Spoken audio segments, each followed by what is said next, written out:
Fantomah, the first female superpowered crime fighter in comics, made her first appearance in Jungle Comics #2, published in late 1939 by Fiction House, a now defunct company. The writer and artist was Fletcher Hanks, going by the pseudonym Barclay Flagg. In the first story, merely 6.5 pages long, we meet Fantomah, the mystery woman of the jungle. Nothing about her backstory or character is revealed. She is simply a strange entity that guards the jungle. Which jungle, you ask? Well, that's never specified either. It's just the jungle. Fantomah has immense powers and can see everything that happens in this jungle. No evil deed or even intent goes by her unnoticed, and as soon as she senses something is afoot, Fantomah springs into action. To stop evildoers, the mysterious woman has any power imaginable at her disposal. Seriously, she can do anything. If you thought Superman was overpowered, well, he's got nothing on this gal. In fact, no rules whatsoever are established as to what she can or cannot do. She's basically like Mr. Mxyzptlk. Her default look is that of a beautiful blonde woman, but when confronting villains, Fantomah usually shapeshifts into a skeleton-faced demon, sometimes just a flying skull even. In later stories, the flying skull would be dropped, and she would instead take the appearance of a blue-skinned skeleton lady. Why this freaky transformation? That's never explained either, but it sure is creepy looking. Maybe it's to scare criminals, as they would hardly be afraid of a blonde bombshell. Although, considering she can just wish the crooks into toads or mist, she doesn't really need to scare anybody. Anyway, in the first story, Fantomah guides a dying royal elephant to the elephant graveyard. You know, the supposed place where all elephants go to die. Meanwhile, there's a pair of ivory hunters tracking the elephant, hoping to follow it to the graveyard and become rich on all the ivory tusks. The greedy bastards. When they finally reach the fabled destination, Fantomah traps them, sealing off the exit. The two hunters are now stuck with all the riches in the world, but can't do anything with it. In a sudden fit of greed, the one stabs the other, but he too soon sinks into quicksand, both of them dead. The story ends with Fantomah admiring her handiwork.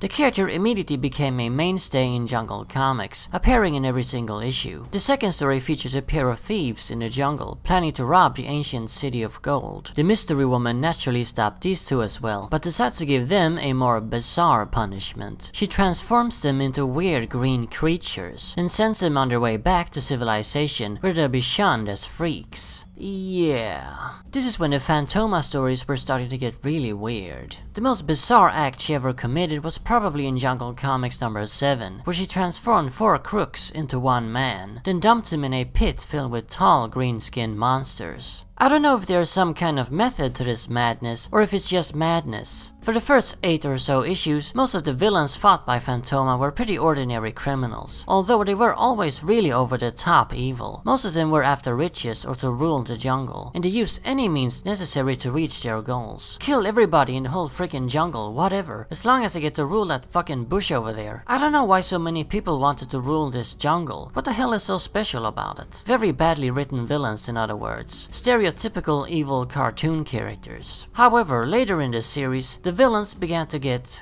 weirder. You had one guy called Angel Eyes, whose parents were killed during an expedition in this jungle. Angel Eyes' reaction was to blame the jungle itself, and now he must exact revenge upon it, killing every living jungle creature. To do so, he employs giant chemical men. Although only their hands are visible, the rest of their bodies are translucent. If Fletcher Hanks wanted to do a story with giant floating hands, why not just do that? Why do invisible giants with visible hands? Did he have to think so backwards? We also had a similar villain named Lomax. This guy wanted revenge on the jungle itself too. You see, one time he had a really bad day in the jungle, and that's certainly no overstatement. First, he was attacked by a lion who ripped the flesh off of his bones. Then as he crawled away, struggling to survive, a man-hating elephant, yeah, that's what it says, tossed him into a dirty river filled with poisonous gnats. Lomax then crawled out of the river, his face completely swollen from all the poison, and as he did, a giant snake grabbed a hold of him and crushed his bones. Then a giant gorilla jumped out of nowhere, grabbed him, and took him to its lair where it tortured him for months. The gorilla tortured him. Finally, Lomax was somehow able to escape and receive help. So, is this the greatest supervillain origin of all time or what? The Joker's one bad day completely pales to this shit. In another story we had Arco, the immortal super scientist mummy of ancient Egypt. Indeed, he wanted to make Fantomah's jungle into a new Egyptian empire, and thus resurrected every single mummy across the world, teleported them to the jungle, and commanded them to kill everyone. It's always kill everyone in the jungle with these guys. The weirdest villains of all, though, must simply be the Vahins. Appearing in Jungle Comics 13, this was a tribe of women who rode on tigers, while standing up. Their goal is to kill all other women in the entire world. Why? Who the hell knows? They started off with the women of the jungle, because of course. I don't know how anybody still dare live in this damn jungle. You're a sitting duck just waiting to get murdered by some bizarre, insane villain out of the fever dreams of some crazy drunk. Fantomah always takes her time too. She always gives them a warning first, then sits back and watches as they go on ahead and kill away anyway, until she finally interferes, waving a finger and turning them into chicken soup or something. She could have done that earlier, as soon as the villains had their nasty thought, but no. Anyway, by issue 15, the publishers of Fiction House finally had enough of Fletcher Hanks' madness and kicked him off the title. At least presumably. He left after issue 15, and nobody knows why. Well, I think it's pretty obvious why. He was replaced by a guy called H.B. Hoovius, although this appeared to be merely a pseudonym. This Hoovius guy made Fantomah into a more normal character. She no longer transformed into a skeleton appearance, and also no longer had omnipotent powers. She still had powers, pretty undefined ones too, but not too extreme ones. The stories were pretty standard too, your basic jungle adventures. This change wasn't very popular though, as Fantomah went through another change in issue 27. Here, Hoovius revealed that Fantomah was in fact the fabled daughter of the pharaohs, destined ruler of the hidden city of Kefra. After discovering the ancient city in a valley, she claimed her role as its queen and protector. So yeah, now the Fantomah tales went with an Egyptian theme in the jungle. Apparently this change wasn't very popular either, as at issue 51, published in 1944, the Fantomah series was cancelled. The character never returned during this era, and thus faded into complete obscurity. However, in later years, hardcore comic fans began to rediscover the character, and she has since made a bit of a comeback in indie and underground comics. Her most notable appearances would probably be in the Hack and Slash series, published by Devil's Due Publishing in 2009. Also, the Pathfinder Willscape series published by Dynamite in 2016. In these comics, Fantomah is briefly teamed up with other public domain heroes of old.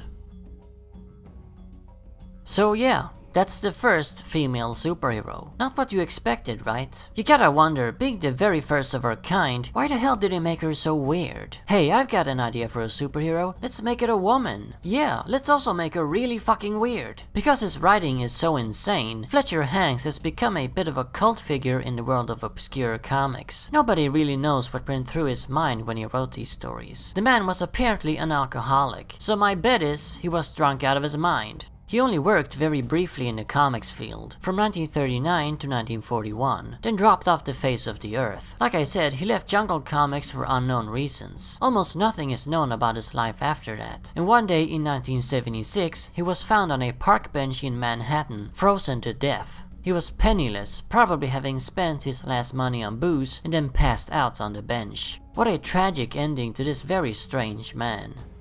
I've included a link to Jungle Comics in the description. They're free to read and it's also perfectly legal, since all of Fiction House's comics are in the public domain, so nobody can say I encourage anyone to crime. You should also stop talking about sites that feature Marvel and DC comics in the comments. Anyway, if you want to, read these crazy stories for yourself. They're not good, at least not in a traditional sense of the word, but they're certainly not boring. The Fantomah stories begin with issue 2 and ends with issue 51, although the Fletcher Hanks stories end already with issue 15. Those are the ones you want to read anyway. The rest is forgettable. In the next video, I'll finally do another comic review, which I haven't done in a long while. I'll be taking a look at the latest Two-Face arc from Detective Comics, Deface the Face. So stay tuned for that. And as always, remember, Arkham Asylum awaits you in the next video.